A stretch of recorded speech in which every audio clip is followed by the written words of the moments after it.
All right. Let's go. Yo, you want me? I could do the ads afterwards if you want, so we could just save time on that shit too. Let's do that. First things first. I'm eating a bag of Hassie cookies. Have you had these yet, Clem? I saw the fucking tweet and I tried to eat my phone just looking at them. Look at these things. They're it's like a cookie, but in the middle is like cookie dough. It's fucking insane, Clem. They're fucking insane. Are you on a diet and being rude right now?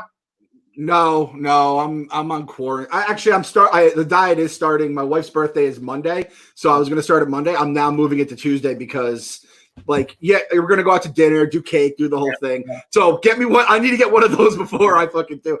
What is it about fucking desserts that taste so good when they're not cooked? It makes them so much better. I don't know how they do it. And it comes in this bag. It's freeze dried, so it's like sealed like this when you first open it. It's incredible. It's incredible. And they drop them on Fridays and Sundays. They're like a sneaker drop. They go in like a minute. Oh, shit. I don't know. That brings a whole new level to it. I love that kind of stuff. All right, on to the baseball. We got a big week here, Kev. We got a big fucking week here. This is the first show where we're talking about actual baseball stuff in forever. And then we have a bunch of ownership stuff. This is the most action-packed show we've had in weeks. We're not even going to get to the bracket today. I know, but yeah, no bracket today because we actually have real baseball. Let's start with directly relating to us. We did this episode jokingly, 6 months ago or whatever, but now it's kind of becoming a reality. And I understand why people think that Dave owning the Mets would be like my worst nightmare, but it's really not. And I explained it last time, and I still mean it today.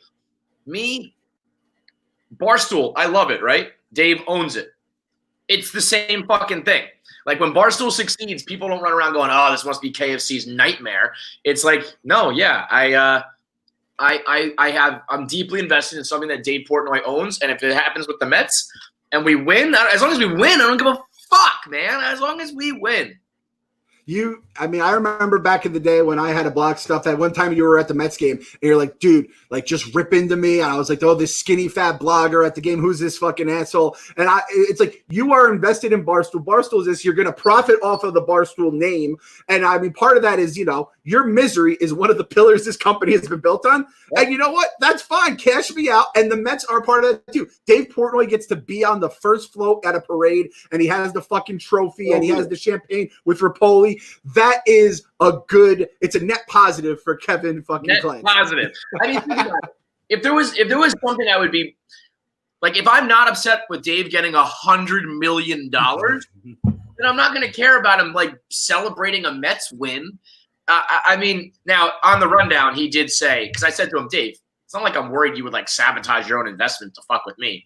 And Dave paused and he was like, I'm not above that. I was like, all right, well, listen, this is all predicated upon the idea that you would actually be a good owner. If you're not going to be a good owner, then that would be the ultimate heel move. I'm going to buy. That's like Happy Gilmore buying his grandma's house and burning it down and pissing on the ashes. If that's the case, you're going to ruin my Mets even further than they're already ruined. Well, then fuck you. But I'm operating under the idea that A-Rod, J-Lo, Rapoli, and Dave would be a good ownership group. Yeah, and listen, whatever it takes to get the black magic into our lives, I'm going to take. I don't know how Dave will find a way, because say what you want about Dave. He's a very smart guy, and he always can find ways to fuck with people. If he figures out a way to ban you from Citi Field, cut off SNY to your house, all that shit, and you literally won't even know the Mets exist. As someone that's not involved in that, I'm perfectly fine. I will throw your ass off the fucking cliff in Vormir to get my fucking, Infinity Stone or whatever it takes. And that World Series, Kev, you said it yourself. You still have to come yourself and come off a bridge and jump off a bridge. We have a few weeks. We have a month left now. So I will throw your ass out of there. If you could tell me that would get the Mets a World Series, I would do it for you guys. If you told me that Dave was going to come and block SNY from my house and I'd never watch the Mets and I'd never get to enjoy it, but that it means a World Series, I would throw myself off of Vormir. I would do it for you guys. So either way, I'm okay with this. It's not perfect. Don't get me wrong. I don't want to characterize this as I'm going to spin off the fucking planet Earth with this spin zone that I want it to happen. I would much rather Dave not be involved just because of the potential for fuckery. I would much rather it still be Steve Cohen. But if the impossible happens and it means that we got a good ownership group, let's fucking roll. Can you imagine? Because we've talked about this a bunch, and it's kind of going on with the stock market and all the suits on Wall Street now. Like Dave has like these guys who, you know, they're billionaires, they're millionaires, they have a ton of money, they're pretty smart to get to where they are. He has them in a pickle. He's making them dance like a puppet. Can you imagine if he goes into baseball and has all the baseball dinosaurs and he's doing Dave Portnoy shit? I would love it. Everyone who's a fucking true fan that has like any sense of humor would actually enjoy Dave putting all these fucking old dinosaur. Phil Mushnick, his head would explode when Portnoy gets involved with that. Idea would hit him. Fuck Phil Mushnick. And there's a chance here where on the content side, like, hey, like I'm trying to think like Dan already has asked to be a bench coach. Jared wants to be a first base coach. No. We are not throwing Barstool people into jobs they're not qualified for. Fucking Dan is the PR of Spin Zone. He is the Spin Zone king. That's where he goes. Jared, I'll throw Jared as a bullpen coach because the Rocket, you know, we know he has back in the day, he had his gas. The bullpen, like whoever can whip that bullpen into shape, fine. If it's Rocket, so be it. Who else do you think? Like I can see like Ellie. We throw her in as like no. This is not fucking fantasy baseball Barstool style. We're just talking about an ownership group. Everyone at Barstool is an idiot. Nobody's going to be a coach. No one's going to be making decisions. We need real people who know what the fuck they're doing. This is where I'll get mad. If Dave is just going to install some puppet regime and turn it into goddamn blog material, no, I will not have it. So, the only person no, there's nobody. I'm trying to think of someone on the staff that I'd be like, all right, I'd like this person to be directly involved with the Mets. None of them. Not a single one. Not even the Rocket. Dan could be the PR of Spin Zone because the way his brain works, we would actually get out of the fucking hell we've been in. He'll turn negatives into positives. He'll turn positives into super positives. That's just the way it works. So you can take everyone else out. But I want Dan as the director of Spin Zone. That's all I'm asking for. If the Mets fans on the staff can be like, run everything by us because we'll tell you what we're going to crush. We'll tell you what we're going to laugh at. We'll tell you what we're going to make fun of. And, that I'd be down for. But as far as the actual baseball stuff, no.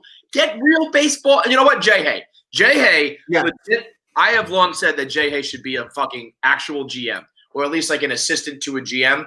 He knows his baseball. I'll throw Dallas in there as some sort of like bullpen coach that, pitching staff coach who has experience.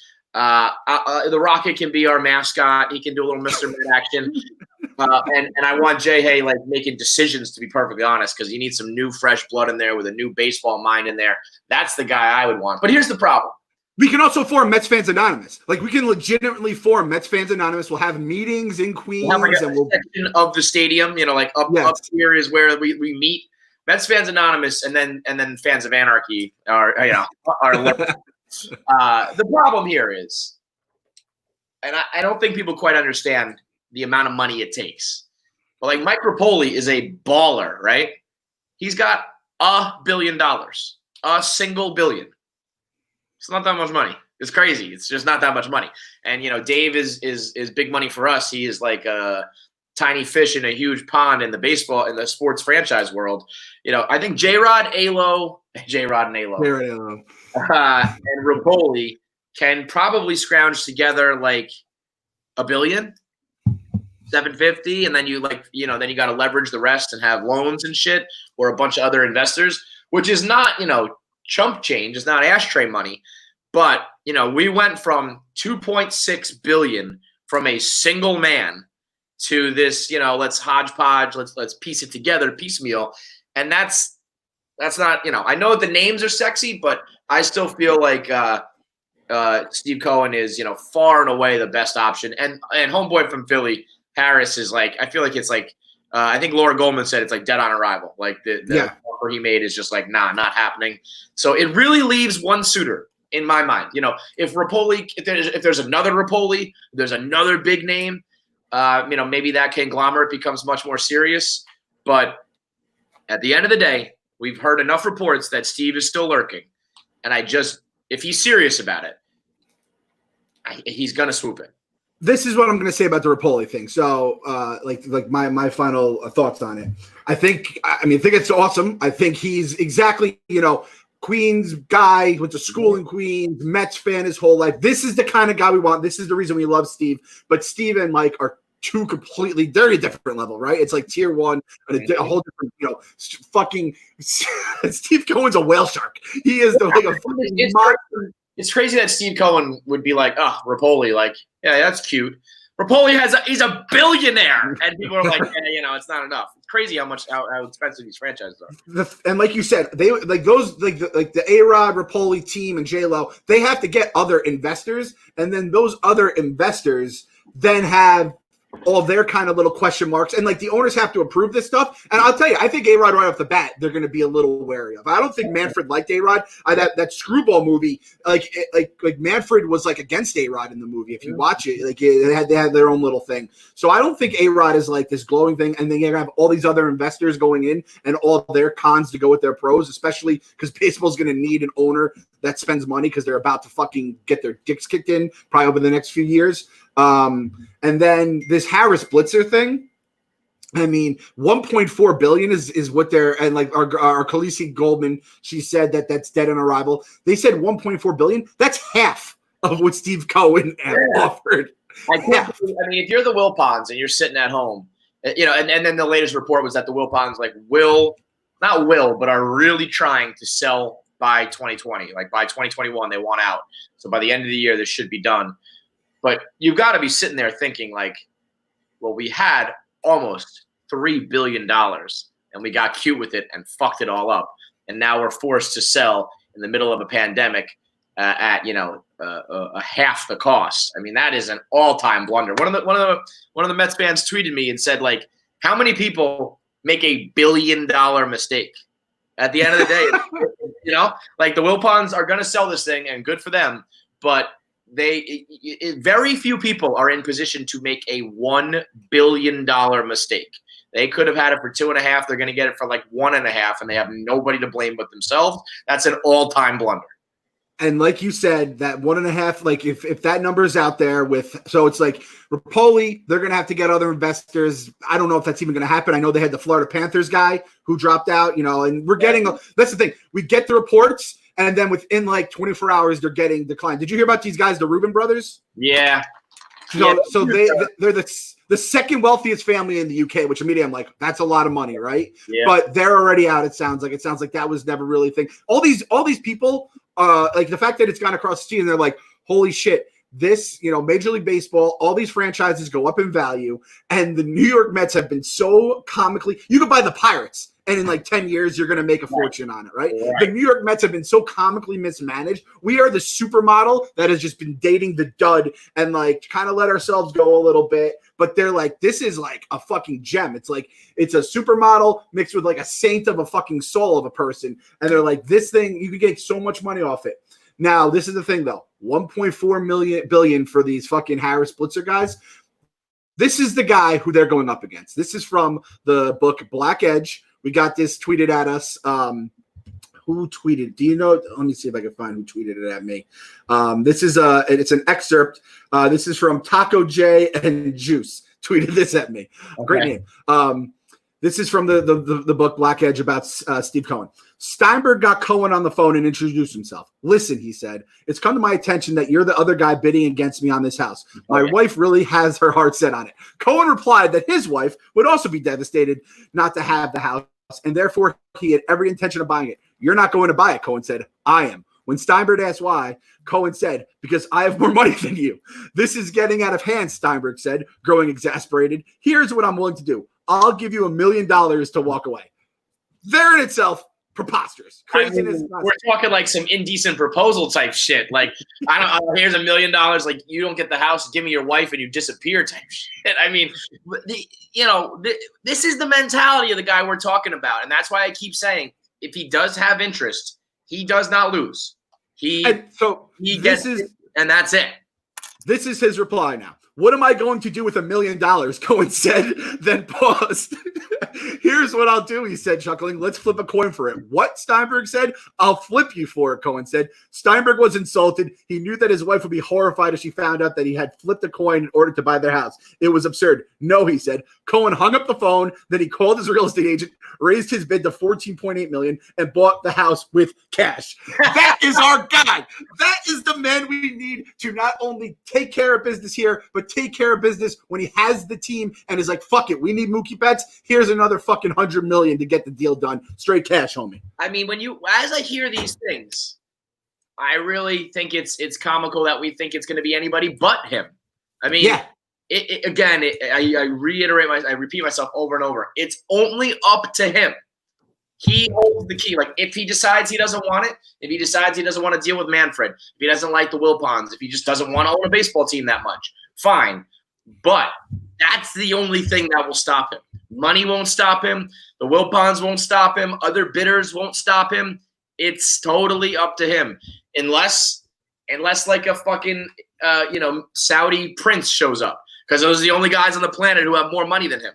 Otherwise, he will outbid, outspend, and drop his dick down on top of anybody. So, I like A-Rod and Rapoli. It would be cool to have Dave in the mix, but I feel like all these guys will just get dominated by Steve Cohen if he wants it to be. So yeah, and again, a guy like I mean, we know, like, if the wife he wants, wife he gets. So I understand that's Steve Cohen doing what his wife wants. So happy wife, happy life kind of a thing. Mm-hmm. If Steve Cohen wants it, that trumps even what wifey wants. So, Steve Cohen clearly wants the Mets. He's wanted the Mets for a while now. He thought he had the Mets, and I'm sure that the only thing he probably wants more than the Mets is to watch the Wilpons burn and have to crawl to him to get every dollar that they get. But I can't believe he's going to lose out to this unless, like you said, it basically comes down to, does Steve want it? Until we hear from Laura Goldman or I get a DM on Twitter saying he doesn't want it, I'm believing he's going to get it. And the fact baseball's coming back means he's going to get it sooner rather than later, or have a chance to put in his bid. It said the Wilpons are going to start taking offers in July, which, by the way, is next fucking week. I had no idea. I thought 4th of July was at least 3 months away. They say, they want to get it done at the latest by January, which, that means you got to get on your horse and start this shit right now. So, it might take up until January, but it might, it could be fucking next week for all we know. The question I have for you, Clem, is baseball really coming back though? That's the dirty little secret, Kev. I've been doing the whole baseball fan on Twitter. Oh, it's coming back. You get some blocks up out of it, right? I don't think it's coming back. I mean, I'm at the point now where I do want it to come back, where I was so I was rooting against because I was so sick of those negotiations. The fact they put all that shit on the back burner, I'm like, all right, I want it to come back.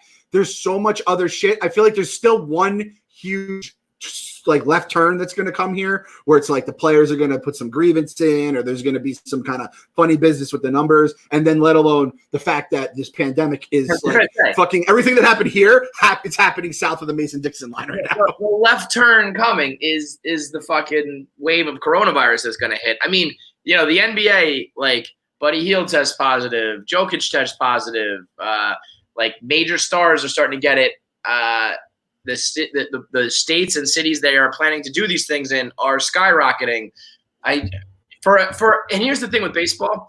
If basketball, I think they'll make it work because everybody wants to make it work. So let's say there's a couple positive tests. The players and the league alike are going to be like, all right, let's quarantine them and figure out a way. They can sit there for 2 weeks and then, they come back, and then these guys, they stay in a bubble and we do testing and temperature and all that shit. Baseball is already looking for a reason to if you're already biting your tongue and you're already fine, we won't sign a grievance, we won't get this money, we won't get that agreement. And then on top of it, there starts to be positive tests and risk starts to arise. Then I think you turn and you'd be like, well, we're not going to bend over backwards to the tune of getting sick now. We're already bending over backwards money-wise and shit. Now we're also going to risk ourselves and our family, and we're going to have to do these crazy circumstances to stay healthy. It's like if things were bulletproof and on the same page, I think they could get through coronavirus, problems. But it's already hanging on by a thread, and then you're going to introduce, positive tests and all sorts of shit. I I hate to be pessimistic, but I'd rather be realistic. I don't want the Jareds and the Hubses of the world to get their fucking hopes up so much and then just have to jump off a bridge when the inevitable happens and cases are spiked. I mean, I don't know what to believe because there's charts that tell you it's fine and there's charts that tell you it's not. But the last chart I saw was that we are the only country on earth that's going back up. Everybody else is going down. We are now on the rise yet again. And I mean, I only see it getting worse. And that's as the playoffs would hypothetically be arriving is when flu season picks up again. It's just I don't see it happening. And I certainly don't see it happening like maybe we get some games in. Maybe we start, but I don't know how we finish. Would you be down with you get 50-game season and then they pull the plug? Would you rather watch something than nothing? Or if there's no playoff championship in sight, would you rather not do it? The tickle the balls and then get blue balls, basically, which is a real thing. You fucking assholes who don't think it's a real thing. It's very real, and I've lived through it before. Blue balls are the goddamn worst. At this point, I'd be fine with it. Like, if they get 50 games in and we don't get this playoff, this World Series, it's all a fucking joke anyway. I'm fully prepared. I'm fully prepared for the Mets to win this fake World Series. I'm fully prepared for them to be a fucking wagon and then the World Series getting canceled before they have a chance to win it. I'm fully prepared for all the hell that they're about to unleash on my soul, no matter what it is. At this point, just get me as close to football season as you can. That's all I'm asking for baseball at this point. Get me as close to NFL, maybe if we're going to have NBA. I saw even my fucking beloved South Korea, my Dinos, like they're even having a little spike, and they are full of a country full of fucking morons like we are. It's the fucking morons in this country that are the problem. I don't even have a problem with the owners and the players anymore. It's all the goddamn idiots that we have in this country that are going to be the reason this shit gets canceled, which is poetic in itself. Dude. You say just get me to football. What if football's in jeopardy? What then? Kevin, I cannot go there. I tell you right now. When fucking Tony Fauci was talking about it, I was like, Catone, read the room. We have enough shit going on right now. I started researching my fantasy football because it's like the only thing that brings me joy right now. There's nothing else. So it's the only thing keeping me going. And that's when the world will, like the country will officially start rising up. And that's when and all these fucking idiots with masks, all these people who don't want to wear masks, I feel like they're all the college football fans. They're all the people that are like fucking calling up Feinbaum and hey, Paul, and all that kind of shit. They're going to be the reasons we don't have fucking college football. So the amount of people who are still fighting the masks is insane to me. Like, yes, I agree that we don't know if it helps or not, but it certainly doesn't hurt. So just fucking, the girl from Florida today, I don't wear masks for the same reason I don't wear underwear. Some shit's got to breathe. Like, come on. And you're right. Those people, I feel like all along you can say to them, hey, you got to wear a mask because grandma might die or you might get sick or your lungs are going to be fucked up. You're going to have to go to the hospital. And all of those reasons they internalized and they said, that's okay. I'm not going to wear a mask. You go to them and you say, wear a mask or you might not have football. I think they'll be wearing a full fucking hazmat suit. You want to get people to quarantine? You want to get people to buy back into the coronavirus quarantine methods? Tell them football's on the line. And those fuckers, the same people who are like, I'm good, I'm bathing in the blood of Jesus, will be the same people who are running around town with their guns being like, get inside, get the fuck in your basement. We want football this year. You think it was riots now because of race relations. See what happens if there's no football this year. This country's going to burn to the fucking ground. I can't do it, Kev. Don't even. That's like a bad word. We don't even bring up the council. Council the entire Major League Baseball. Don't even council 1 week of football. Or else I'm. If I told you that there would be a 50-game season and the Mets would make the playoffs, not a guaranteed World Series appearance or a World Series win or anything, but there will be Mets playoff baseball in exchange for no football, would you do it? No, 100% no. Wow, you're that much. It's not a World Series though. That's the other thing. It's just not a World Series. This is bullshit. We all know it's bullshit. But I'm telling you, the more I think about it, so obviously with like the way the rules are breaking with the DHs and stuff, the DH is coming back, which I think the DH is just here. Like there's going to be side effects of Corona. Like they say like Corona, like your lungs are always fucked. Like it's scarred and all this stuff. The scars of Corona, the DH is just going to be a part of baseball now. Like that's what we're going to look back on it. It's I'm almost happy. I can rest my head at night knowing that they kind of backdoored it through this pandemic shit. Like I can still stick to like you know what? Like they'd be like, you lost, you're wrong. Like everybody agrees universal DH. And I can always be like, no. It was only because of coronavirus. And like the real one, fuck the DH. But I'm willing, it's not, I've always said all along, I know where this is going. I know that there's going to be a DH. I'm not going to like it, but I'm also acceptance. I'm at the acceptance level. Yes. So, fuck it. I hate the fucking runner on second base thing. I think we're going to be doing that. I mean, what can you do? I can't bang my head against the wall. It's like you're telling me that the sun's going to set in the rise in the morning and set in the night. I'm like, okay, it's going to happen. So it is what it is. Yeah, exactly. And this kind of talking about fantasy football, like we always change the rules of fantasy football. People vote based on like how it helps their teams. This is good for our team. We have we have Robbie, we have JD Davis, we have all these guys who are Robbie Cano for like the next 100 years. We have all these guys that are going to benefit from having a DH, and I still don't want it. You know what I mean? Right. Dom Smith. I just named like half our fucking team can't play defense or won't be able to play defense in the coming years because of the way the roster is. It's crazy how poorly this roster is constructed. So it's going to help us out. And I'm still pissed off about it. Yeah. People I don't want to watch the pitcher hit. Well, that's the whole point. That's why this strategy is so fucking great to watch. Do you keep the pitcher in and have to hit him? It's like we're going to be those fucking knuckleheads who don't want to wear masks. That's what I equate the DH, pro DH people with. People go, I don't want to wear a mask. I don't want to see a pitcher hit. You fucking numbskulls. It's not about watching a guy match. It's about watching the strategy and the poetry of goddamn baseball. Yes. One time for me. I can't believe how many baseball – like Jared, like a baseball mind who's like, who wants to watch a guy, ground out? It's like, well, I don't want to watch that. But what I want to watch is the pitcher, the opposing manager be like on the hot seat about, who do I pitch? Who do I pinch hit for? Should I bring him in? Should I let my starter ride?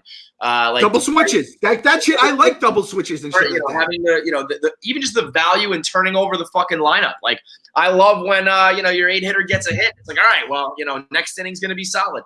There's so many nuances that are I understand they're not like sexy. It's not fun, but that the game of baseball is not like sexy and fun. It's very cerebral and methodical and strategic, and that's what you get rid of with the DH. But I mean, we've done this, that argument a million times before. Yeah. It's finally going to be over, but I will still go to my grave saying, even though they decided to do it, it ruined a very interesting part of baseball. And you know what? I'd be down with the DH. I've said variations of this before. If the universal DH can use a metal bat, can do steroids, fine. Because if your claim is that you want to see people mash, well, then let's let them mash. Let's let this DH be a fucking cartoon character. Let it be like a money ball in the three-point contest. Let it be like your secret weapon. If what you need is big home runs and big offense and you can't use your mind or tactical strategy at all, then let's go all the way and let these guys like hit off a fucking tee. How about a metal bat with a golf ball? How about we do that, motherfuckers?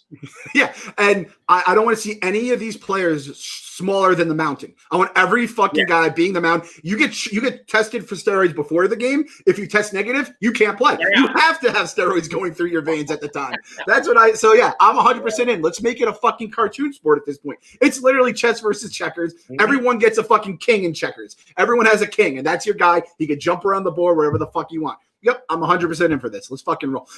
That's their chess. It's just everyone's a queen, and everyone can go every fucking direction. I get it. It's like it's a step forward being like Game Genie. You know what I mean? It's like cheat code.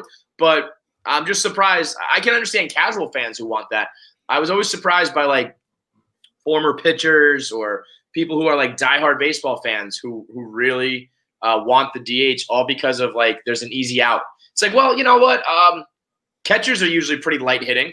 Why don't we just make the pitcher and the catcher, keep that battery away from the plate totally? Second basemen are, typically not big hitters. So how about we just get rid of them? How about we just do it like football? You have two sides, an offense and a defense. If that's what you want to do, if you don't want anybody to sacrifice and you don't expect anybody to play both ways, then let's just fucking eliminate it altogether. And usually when I say that, they go, oh, that's a good point. They don't know what the fuck to say to that. So fuck the DH gang, but you got your way. Congratulations, you fucking win. I do like the idea of 40 games in the NL East, 20 games in the AL East. I mean, there is not a single game that you're not really interested in. Maybe like the Orioles, maybe the Rays aren't going to do it. But when you're talking like Yankees and Red Sox and all of your division rivals every game of the year, woo, there is no rest for the weary, man. There's no first of all, no West Coast. We love that. But no like fluff games, when you're playing like when you do like a weird interleague, it's like Mets Rangers in the middle of the season. It's like, whatever, dude. None of that. Every single game counts, not only because there's so few of them, but because you're playing, major opponents every single day. I feel like Kevin McAllister when he made his family disappear. I made West Coast games disappear. I never have to see. If like we have to live with the DH the rest of our lives, then let's just fucking take the West Coast games off the fucking schedule while we're at it too, and just have everyone just stay on the East. You have to stay in your time zone. That is the new fucking rule. I'm down for that right now. Honestly, that probably just should have been the case. Like anyway, I don't know why we got teams flying across. Maybe that'll end. Maybe like when baseball resumes and it's a full schedule, it might still be like, we're not doing West Coast trips anymore. This is crazy. Yep, and then like the playoff, it'll be like remember when they always said like you watch the All-Star game and shit like that because you never saw like Willie Mays play because it's like he wasn't in your thing if you didn't play against your team or in your like area. Fuck it, let's just have it where I don't see teams in the Central or West until the All-Star game and then the playoffs. Fucking get on the internet, watch highlights. You're not watching these games anyway. It's not like it's not like I watch Mike Trout play because the Mets go to the West Coast. I only see him on fucking Twitter as it is. So I don't want to hear that nonsense anymore. Let's just make the game. If we're going to do things like the DH where we're just like, hey, just give the people what they want. Well, you might as well not make us stay up till fucking 2 a.m. on top of it all. So let's just make it easy for absolutely everyone. Yeah, 100% and this is going to bring like obviously it's like the Phillies and the Braves and all those fans we have our shit with, but then like the Yankees and the Red Sox, those games are going to be crazy. I'm going to learn to hate Red Sox fans for a year, which is going to suck. Yeah. We're still brothers. We're still brothers. What is it? The Met Sox? We're still brothers in the Met Sox. But fuck the Yankees forever and a day. I also feel like no one's talking about just how much this shortened season helps the Yankees because their biggest fucking fatal flaw is their 2 guys are fucking made out of paper mache. Yes, but historically, I've seen the Yankees start slow. I've seen the Yankees have a super team that it doesn't click right away, and you got the guys calling Mike and Dog in like May and early June, being like, "They should fire everybody. They should fucking trade this guy and trade that guy." And by the All-Star break, they start to cook, and by the end of the season, they're 5 games up. Slow starts are very a real thing with a team that has like the Yankees have pressure on them. And the Yankees are going to come out like tight. Like, we only got 60 games. We can't start slow. We have to win. We have to make this count. A 7-game losing streak equals a 19-game losing streak. So like, listen, say the Yankees start out, right? And they lose 4 in a row. And that's basically the equivalent of losing like, almost 10 in a row. And then you start to press. Then you get up there and you're swinging for the fences and you're overthrowing and you start to play tight. And you lose a few more, and you look up, and you're like, 7 and 15, and it's like, shit, we don't have that much time left. I think there's going to be, if there's ever a year to throw down some cash on whatever's like the lowest odds in baseball, within reason, not the lowest odds, because the Marlins and the fucking Pirates of the world are not going to do shit. But like a team like the Mets is probably pretty good odds to win the World Series, like a good payout. Now's the year to throw it down. 66 days, dude. I thought it was a lot when it was 60 and 70. We're now doing 60 and 66 for divas, for guys who are not used to that, for dudes who are used to their schedule and used to their rest and don't want to press. And they usually, we'll get them when things warm up, when the ball starts flying, when this happens, that happens. There ain't no time for that. You're going to blink and it's going to be September. So I think this is a year for chaos. You're right that, Aaron Judge, this just means that Aaron Judge will only play 20 games. He'll find a way. Yeah. He'll find a way to miss 3/4 of the season no matter what. But I get what you're saying. Anybody who's an older team who like can't make it to the finish line benefits. Anybody who's injury prone and you're just limiting the amount of exposure, they benefit. But I think it's going to be more of a free-for-all than anything. I don't think anybody's going to benefit more than the other because it's just going to be total chaos. Yeah. And I mean, there's a million reasons. Like that 7 games equals. I could see that being. We're gonna have like just need to win one more game. We're gonna lose 7 in a row, and it's just gonna like kill our season. Yep. I could definitely see that happening. The fact that the fucking spring training starts on Bobby Bonilla Day, that is the worst of juju's. And I understand. We've been through it a million times. Bobby Bonilla contract. It was a good investment for the Wilpons. It's still a fucking thing we have to live with for the next 100 years. The fact that is like the worst of juju's. I don't understand how that's possible that July 1st ended up being that goddamn day. And that's when they like report to camp and shit, right? That's like when would they like actually play? Do we know like what? July 23rd, 24th, 26th was like when they're planning on it. You know, I mean that feels like a light spring training too. Like that's only like a few weeks, right? I mean usually I feel like you're there for like 6 weeks, over a month. You figure all your shit out. There's going to be guys who are like really, and there's definitely have been guys who are just sitting around with their thumb up their ass. Not like, I'm sure there's plenty of guys who've kept in shape. I'm sure there's some who are like, wait, we're going to play this year? I did not bank on that happening. So we got that. Those are probably the guys that voted against the like CBA. They're like, no, don't want to do that. I do believe that the Mets are well constructed for this. I think they've got some youth who's ready to rock. They've got some veterans. Like I think you know exactly what you're going to get from Jacob deGrom. I think you know exactly what you're going to get from a lot of these guys now. Even the younger guys, I feel like Pete Alonso is going to be like a slugger. I think, Jeff McNeil is going to be a consistent hitter. Conforto's been around long enough that you're going to get like 25 home runs from him. There's a couple question marks, hopefully in a good way, like guys like Cespedes, and obviously with Syndergaard out, you don't know. But I think for the most part, you know what you're getting, and they're prone to like go on spurts. I mean, the Mets are always prone to go on losing streaks and winning streaks, and it depends on which one's going to hit. If you happen to get your winning streak early, or you hit a couple winning streaks in a 60-game span, the Mets might be a fucking juggernaut. If they open up like 0-10, you're completely and totally fucked. So it is a little bit feast or famine. But out of all the teams, like I do think you know what you're getting with the Mets. I don't think there's much of a question mark there. I would expect them to be in the mix for sure.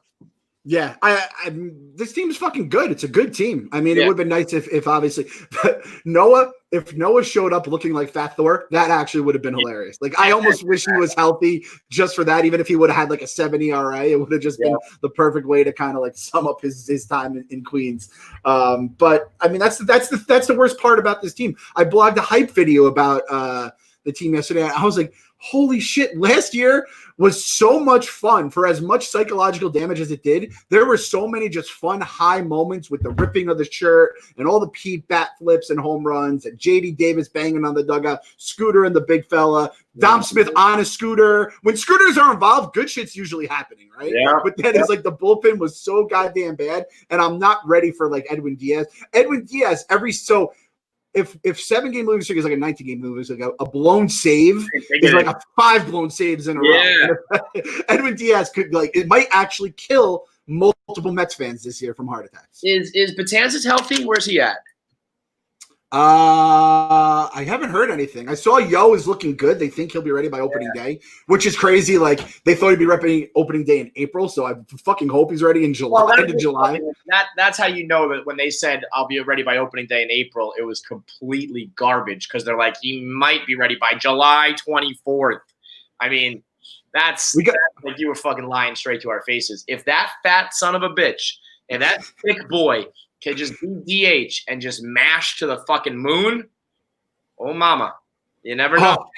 Imagine if he just looks like an RBI baseball player and he just hits fucking taters. I mean, honestly, think about Yo, Alonso, Conforto giving you like, let's call it 40, 60, like upwards of like 95 home runs.